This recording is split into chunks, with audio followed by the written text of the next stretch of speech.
Prepare-se para uma denúncia exclusiva e reveladora.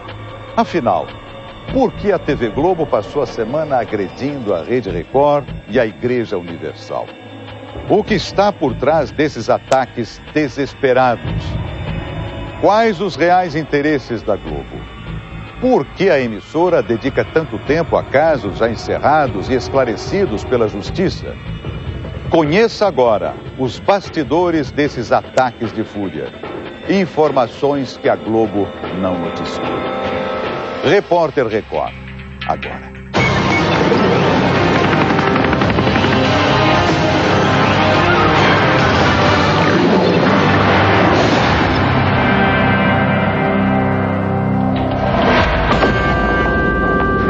A Globo e sua histórica rede de influências.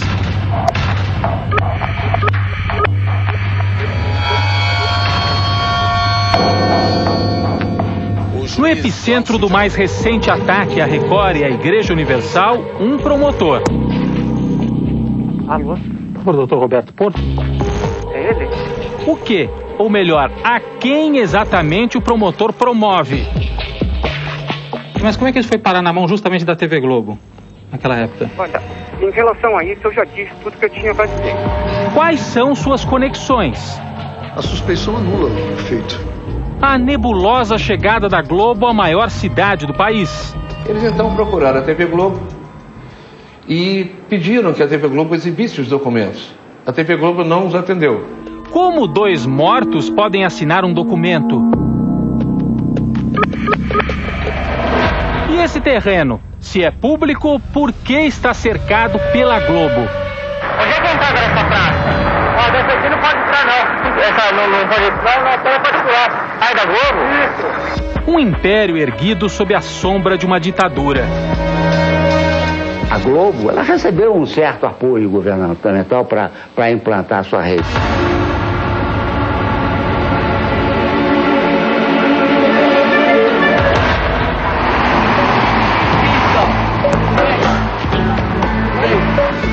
Numa entrevista exclusiva, ninguém chuta cachorro morto, minha filha. O principal alvo da TV Globo. Deixa eu tirar os óculos, que assim vocês podem olhar olho no olho. Uma descoberta que pode revelar um escândalo. Você sabia que o promotor de justiça, Roberto Porto, principal autor das denúncias contra a Universal, já foi punido por ter beneficiado a Globo? O Ministério Público de São Paulo... A promotoria concluiu. Os promotores lembram na denúncia... Segundo a denúncia da promotoria... O Ministério Público e a Justiça... O Ministério Público do Estado de São Paulo foi a estrela do noticiário durante esta semana. Os promotores são os responsáveis pela denúncia que envolve o bispo Edir Macedo e outras 9 pessoas ligadas à Igreja Universal e à Rede Record. Mas afinal, quem são os promotores que assinam a denúncia? Podemos confiar que o trabalho foi feito com isenção? Como entender que acusações velhas e já esclarecidas pela Justiça, até mesmo arquivadas pelo Supremo Tribunal Federal, possam ter voltado à tona? O Ministério Público de São Paulo teria atuado fora de sua área de competência? O repórter Record mostra agora que o principal promotor a assinar as denúncias já foi punido no passado por uma acusação grave, ter favorecido a TV Globo. E uma revelação de bastidor, a ligação entre promotor e juiz, que pode colocar em dúvida a credibilidade da denúncia.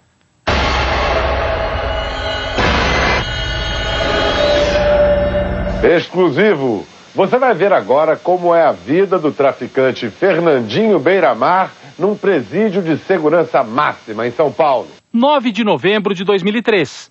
A TV Globo anuncia uma entrevista exclusiva com o traficante Fernandinho Beiramar, preso na penitenciária de segurança máxima de Presidente Bernardes, no interior de São Paulo. Nesse depoimento obtido pelo Fantástico, Beiramar revela como é a vida no RDD, o regime disciplinar diferenciado. A reportagem é anunciada com destaque, mas quem conversa com o traficante não é um jornalista. Aqui o lugar é horrível. Eu acho que o pior lugar na minha vida é esse lugar aqui. As imagens não mostram, mas diante de Fernandinho Beiramar estão 2 promotores de justiça em missão oficial do GAECO, Grupo de Atuação Especial de Repressão e Combate ao Crime Organizado. Um deles é Roberto Porto, que assina a denúncia contra a Igreja Universal e a Rede Record. A gravação foi feita com uma câmera amadora levada pelos promotores. Eles disseram à direção do presídio que a gravação era parte de uma investigação e que ficaria nos arquivos do Ministério Público. Menos de 2 meses depois, a entrevista foi divulgada somente na TV Globo. Eu desejo que o meu pior inimigo faça a apresentação.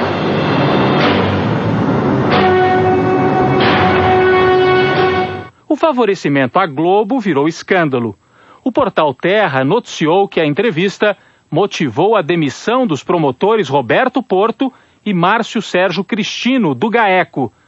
Eles, dizem a reportagem, que voltam a atuar nas varas criminais de origem, pediram o afastamento depois de levarem um puxão de orelhas do Procurador-Geral de Justiça, Luiz Antônio Marrei. Em outra reportagem, Marrei afirmou: a veiculação é indevida e inaceitável. O afastamento dos promotores foi publicado no Diário Oficial do Estado, no dia 12 de novembro de 2003. Na época, Roberto Porto e o colega foram submetidos a uma investigação interna. Eles alegaram que as imagens foram enviadas à Globo por engano. Agora, mais uma vez, uma investigação conduzida pelo promotor Roberto Porto vai parar na tela da Globo. Depois de 2 anos de investigação, o Ministério Público... A denúncia contra Edir Macedo e outras 9 pessoas ligadas à Igreja Universal e à TV Record foi apresentada na semana passada, neste fórum, na 9ª Vara Criminal de São Paulo. E é aqui que um outro detalhe nos bastidores chama a atenção.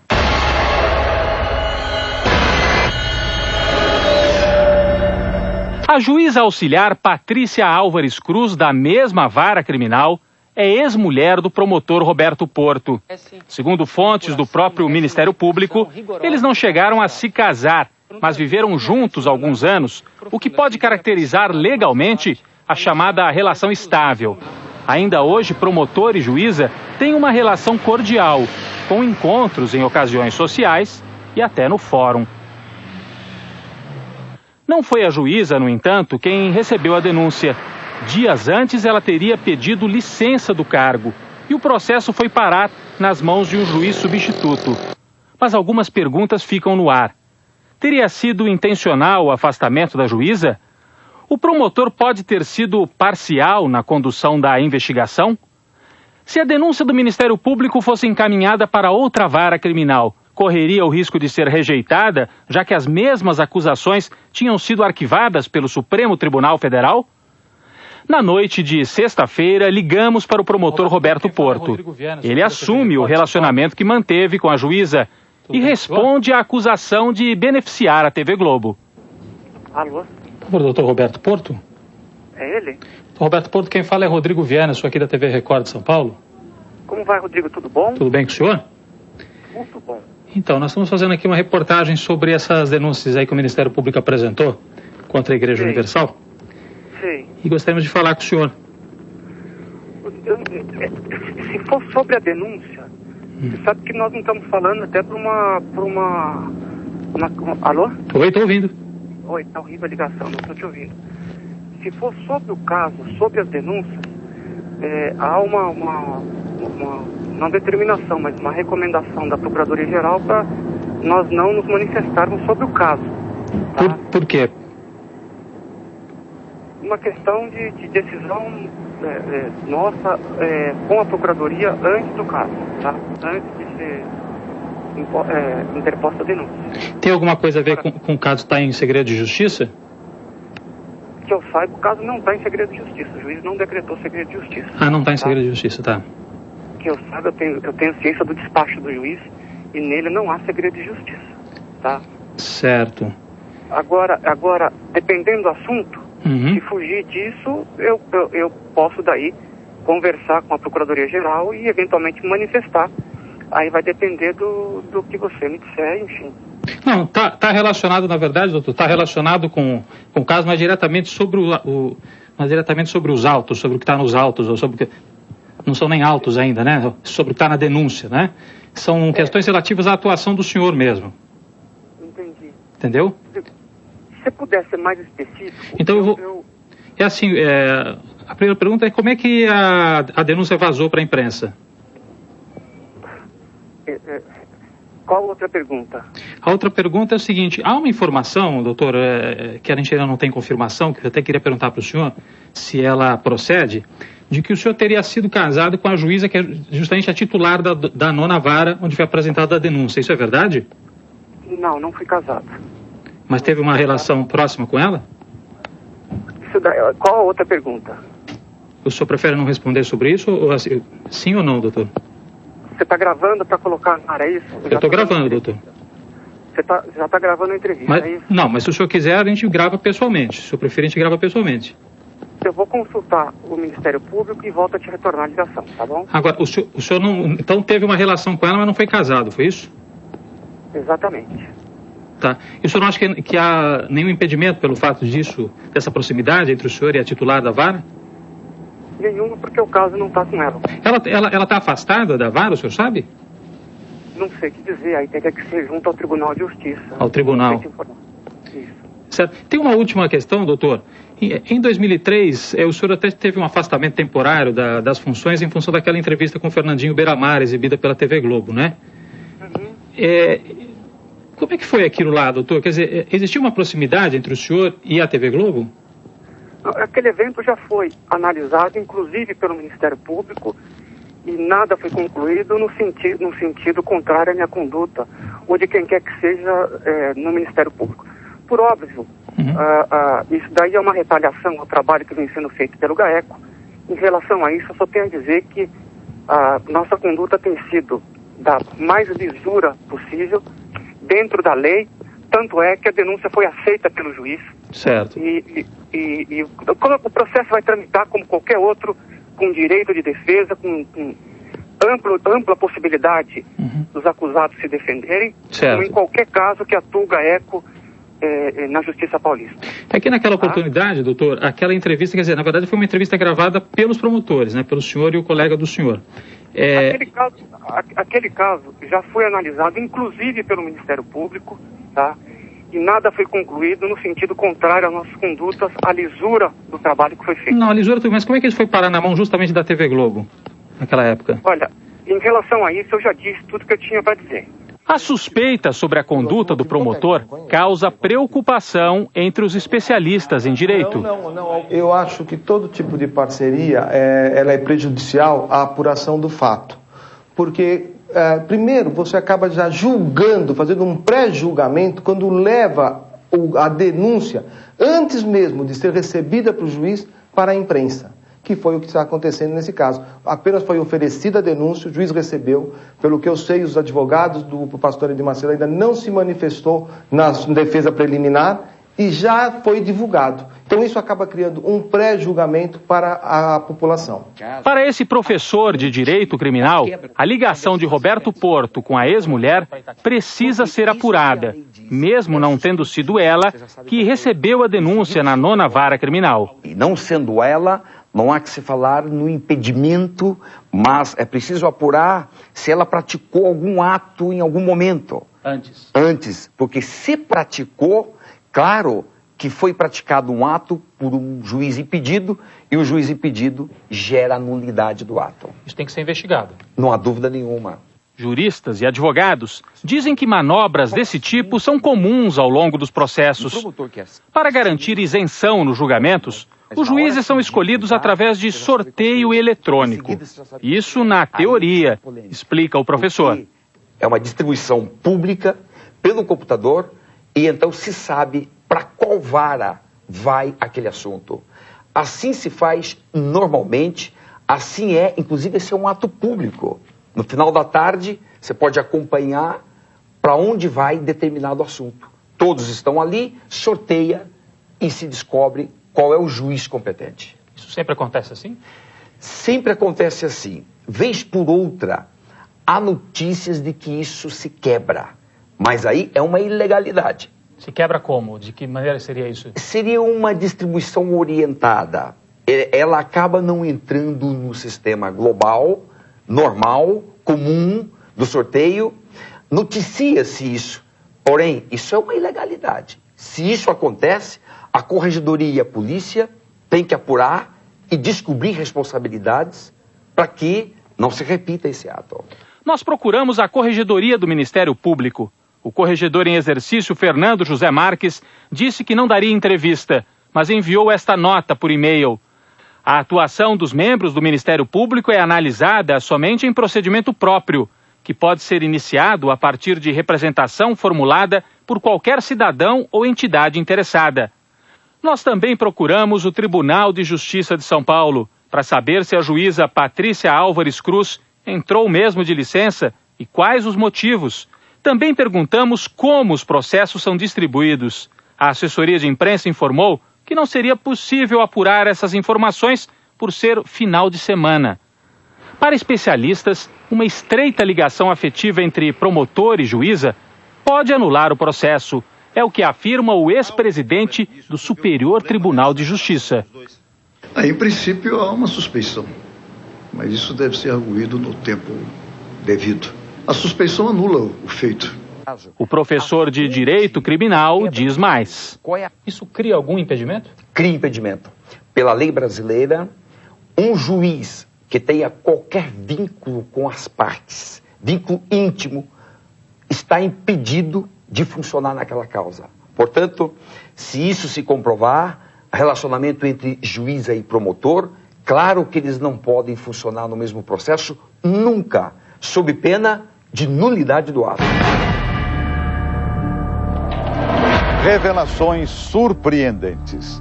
A emissora que gosta de apontar o dedo para a concorrência parece não prestar muita atenção ao próprio quintal. Literalmente. Nos últimos dias, nossos repórteres foram a campo para desvendar um mistério. Por que este imenso e valioso terreno que pertence ao governo do estado de São Paulo está cercado e protegido pela Rede Globo como se fosse uma propriedade particular? O que nós descobrimos é um exemplo de como a emissora da família Marinho costuma agir nos bastidores do poder. Esse terreno, numa das áreas mais caras da cidade, pertence ao povo de São Paulo. Mas a Globo diz que é dela. Vejam o que um segurança da Globo fala para o nosso produtor que tenta entrar. Onde é que entrava nessa praça?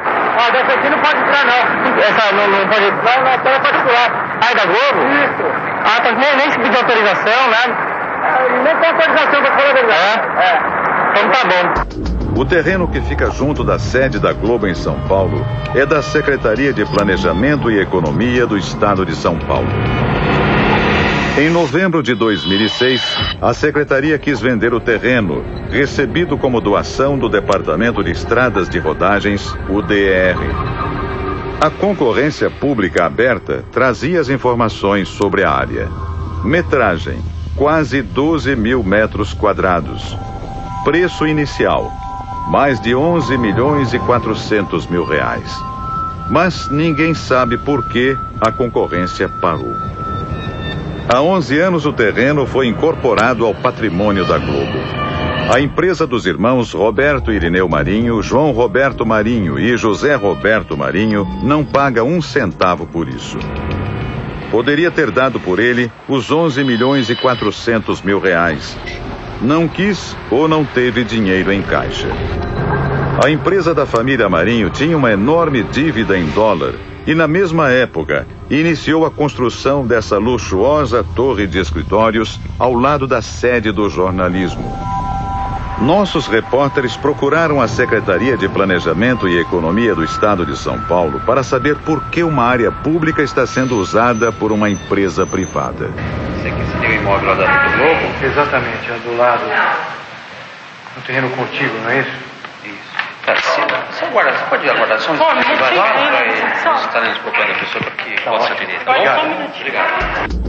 Minutos depois, os funcionários voltam com uma orientação. Beleza. Você pode anotar um telefone? Porque é da assessoria de imprensa. Só eles podem falar com ele? Porque é da assessoria de imprensa. Não anteciparam nada? Não. Ninguém pode falar exatamente. Em janeiro do ano passado, uma decisão da Secretaria de Fazenda pôs fim a um negócio que poderia reforçar os cofres públicos com mais de 11 milhões de reais. A concorrência foi revogada e o processo arquivado. Assim, a Rede Globo anexou o bosque que hoje é usado como pista de Cooper apenas pelos seus funcionários. Uma denúncia séria que pode ser investigada a fundo quando os promotores de São Paulo quiserem. Em nota, a Secretaria de Economia e Planejamento de São Paulo informou que o terreno pertence ao Estado e é conservado pela TV Globo sem ônus. A nota diz também que houve uma tentativa de vendê-lo por meio de concorrência em 2006. E no ano seguinte, a área passou a interessar a Prefeitura de São Paulo em razão da operação urbana Água Espraiada. Por isso, a concorrência foi revogada em janeiro do ano passado. O Estado avalia construir uma escola técnica no local. A mesma TV Globo, que se apropriou de uma área pública, tem atacado insistentemente a Rede Record com denúncias velhas e já arquivadas pela Justiça, usando como tese fiscalizações antigas feitas por órgãos públicos. Como comenta o advogado da Universal numa carta publicada no blog do Bispo Edir Macedo na internet. Na verdade, estas acusações criminosas nem merecem resposta.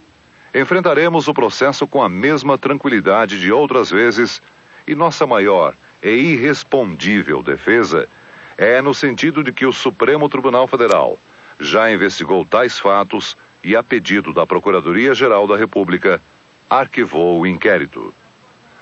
Não existe nada de novo nesse noticiário, é um noticiário absolutamente que se repete através desses anos todos, sempre com as mesmas acusações. Eu digo que há, sem dúvida, uma perseguição do Ministério Público de São Paulo com relação à Igreja Universal e ao Bispo Edir Macedo. Investigação não é condenação. E todo aquele que é investigado ou acusado tem direito de defesa. A Globo, por exemplo, já foi alvo de dezenas de autos de infração aplicados pelo Ministério da Fazenda e outras infrações que passam por análise neste momento. Em 1996, em parceria com o banqueiro Arthur Falck, a Globo criou o Papa Tudo, uma espécie de bingo virtual. Os bilhetes eram vendidos nos correios e casas lotéricas. Prometiam prêmios milionários ou dinheiro de volta no fim do ano. Globo e você, tudo a ver. A garota propaganda era a embaixadora do Unicef no Brasil, o Fundo Mundial para a Infância e Adolescência, e rainha dos baixinhos, Nesse final de ano, você pode ganhar prêmios milionários para ter um Natal diferente e também ajudar a fazer muita gente feliz. Os cofres da emissora carioca ficaram abarrotados com o dinheiro dessa loteria. Mas depois de algum tempo, os prêmios milionários deixaram de ser pagos. Arthur Falck chegou a ser preso. Até hoje o processo está parado e a Globo, misteriosamente, nunca foi processada como parte do esquema do telebingo Papa Tudo. Papai Noel, o seu Natal milionário. Mistério também na compra do Projac, o centro de teledramaturgia da Globo. Para a construção do seu complexo, a empresa pediu emprestado 40 milhões de dólares dos cofres públicos, um ato ilegal. Como permissionária de um serviço público, a empresa não poderia obter o empréstimo. Foi o que determinou o parecer técnico do próprio banco. Mesmo assim, o dinheiro saiu dos cofres da Caixa para os cofres da Globo. Foi uma grande maracutaia, não apenas em relação ao financiamento para a construção do Projac, como também a ocupação da área. Quando vemos aí hoje choque de ordem aqui, choque de ordem ali, tirando o pobre onde o pobre está, lá a ocupação também foi irregular. Na última terça-feira, dia 11 de agosto, começaram os ataques desesperados da TV Globo.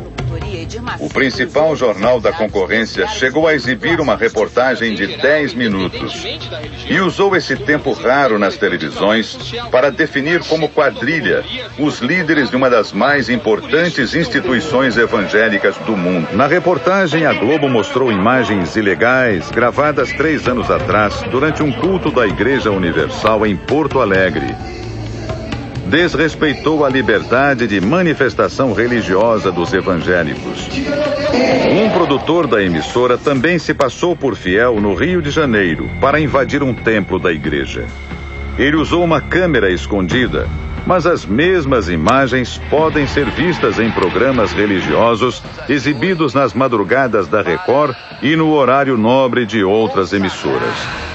A Globo voltou a ser preconceituosa e insinuou que a doação espontânea é roubo. As pessoas elas têm que contribuir com a igreja onde elas frequentam. Os católicos não contribuem? Então todo mundo contribui com a sua igreja, eu acho que não há problema algum. A Bíblia diz que todo aquele que crê deve pagar o dízimo. Então, se a pessoa crê na palavra de Deus, ela tem que fazer a sua parte. O Império das Comunicações de Roberto Marinho é construído com apoio da ditadura. Passados 40 anos desde o golpe militar, as organizações Globo, agora nas mãos de Roberto Irineu Marinho, João Roberto Marinho e José Roberto Marinho, mais uma vez precisam da generosidade do governo.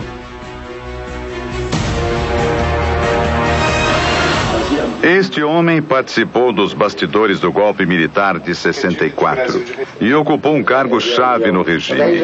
Não é muito de falar, mas quando fala, expõe as vísceras de um período vergonhoso da história do Brasil. Ele concedeu uma entrevista exclusiva ao repórter Record. A Globo, ela recebeu um certo apoio governamental para implantar a sua rede. Euclides Quanto de Oliveira foi ministro das Comunicações no governo do general Ernesto Geisel. Roberto Marinho apoiava o regime e decidiu peitar o ministro para obter estações de TV. Por lei, ninguém poderia ter mais do que 5 estações. Mas o magnata da Globo queria muito mais. 2 dos filhos dele quiseram participar de concessões lá no interior de São Paulo. No interior de São Paulo. Só que isso iria romper o número. Então eu disse que não. Nós vamos contar. Quer dizer, a família inteira é uma coisa só. O ex-ministro revela que Roberto Marinho tinha interesse em ampliar seus negócios até Belém, Manaus e Campo Grande. O dono da Globo não media esforços para dominar o território nacional. Mas Euclides, um técnico, era contra conchavos. Em outras palavras, não se dava favorecimento a políticos ou favorecimento político. Não. Euclides Quanto não se rendeu às artimanhas de Roberto Marinho. Não, logicamente, que ele não deve ter ficado satisfeito comigo. Teve tanta gente que não ficou. Na transição para o governo seguinte de João Batista Figueiredo, Euclides Quanto foi afastado.